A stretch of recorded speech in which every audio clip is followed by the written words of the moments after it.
All right, here we are. Chapter 3 of our chapter book, The Silver Arrow. Do you remember what happened in chapter 2?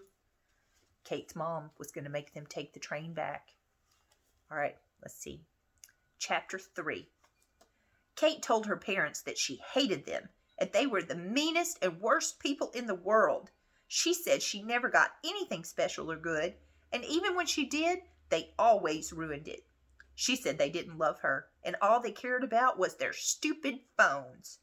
I wish I could tell you that she said these things in a calm, reasonable tone, but she didn't. She yelled them as loudly as she could. Then she said that this was the worst birthday ever, and her mother told her to go to her room, and she said, "Fine, I will." And she slammed the door, even though at that exact moment her mom was yelling at her not to slam the door. Kate stayed in her room for the rest of the afternoon. None of the things Kate said were strictly true, except maybe the one about it being her worst birthday ever. Although when she was 2, she had had a fever and spent her whole birthday throwing up, so it was a close call. Deep in her heart, Kate knew that. She knew that her problems weren't real problems, at least not compared with the kinds of problems kids had in stories. She wasn't beaten or starved or forbidden to go to a royal ball or sent into the woods by an evil step-parent to get eaten by wolves. She wasn't even an orphan. Weirdly, Kate sometimes caught herself actually wishing she had a problem like that. A zombie apocalypse or an ancient curse or an alien invasion, anything really, so that she could be a hero and survive and triumph against all odds and save everybody. Which of course she knew was wrong. She just wanted to feel special, like somebody needed her. And obviously, having a steam engine wasn't going to make her special, obviously. But she felt special for a bit, and now her mom was going to send it back to wherever steam engines come from. And the worst part of it all, Kate thought, as she was laying on her bed, her eyes feeling sticky from crying, and stared glumly out the window, and the afternoon stretched on toward evening, was that she kind of saw her mom's point. Kate hated to admit it, even to herself. But even though the train was real and awesome, and it was also insanely big and kind of ridiculous, and, bottom line, it didn't really do much of anything.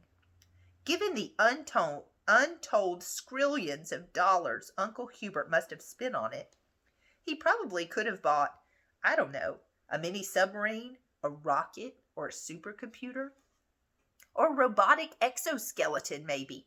Anything but a stupid steam engine. Maybe he could return it, and they could keep the cash instead. Someone knocked on the door. She could tell from the knock it was Tom. She didn't answer. He went away, tried again, went away again, and then finally he just came in without knocking and flopped down on the lower bunk. They've got bunk beds. I should get y'all bunk beds one day.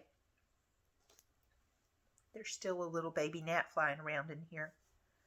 Where was I? Tom just lay there for a while, but he couldn't stay still for long. He always seemed to have more energy than he could comfortably store in his body, and he had to burn it off somehow. He started singing under his breath. Then he started drumming along with the singing. Then he kicked the bottom of Kate's bunk. Then he pretended to be shot and fell off the bed to make her laugh. Kate didn't laugh. "Go away," she said. "At least we get to play with it for a week. It's better than nothing." So remember, Uncle Herbert's taking it back because Kate's mom doesn't want to keep it. Somebody must have told Tom once that you were supposed to look on the bright side in situations like this. She wished he wouldn't. It was annoying. Nobody ever took Tom's presents away. He never got sent to his room. Or it seemed like that anyway. More silence. He still didn't go away. "I think it's on fire," Tom said. "Good. Why are you being mean about the train?"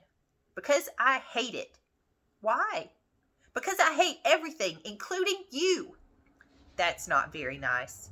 "I'm not trying to be nice." Tom was looking out the window.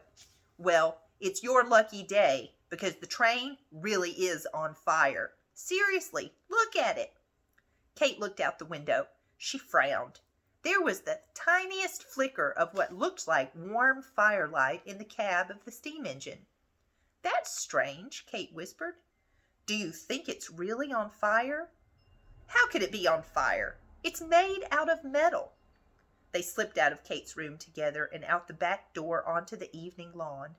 The grass was cool on their bare feet. You'd think that at this point Kate and Tom would have alerted their parents that there might possibly be a flaming steam engine on their property, but they didn't. Something interesting was happening, and Kate didn't want the grown-ups to swoop in and take it away. Not yet. Hey, look at that, Tom said. More tracks. He was right. That afternoon, the train had just been on a little stub of track. But now, bright new silvery steel tracks curved away from it through the grass. I thought that was a good idea you had, said a voice from the shadows, connecting them with the ones in the woods. Uncle Herbert was standing there leaning against the train. Kate hadn't seen him. It wasn't a good idea. It was a stupid idea, Kate said. Those tracks are all old and rusty, like my dad said, and they don't go anywhere. And even if they did, the train doesn't move, in case you hadn't noticed. I had noticed, actually, he said. Kids aren't the only ones who notice things, you know. Well, it sure seems like it sometimes. Well, it sure seems like grown-ups like you spend all your time watching TV and playing video games instead of paying attention to real life. Adults always said scoldy stuff like that.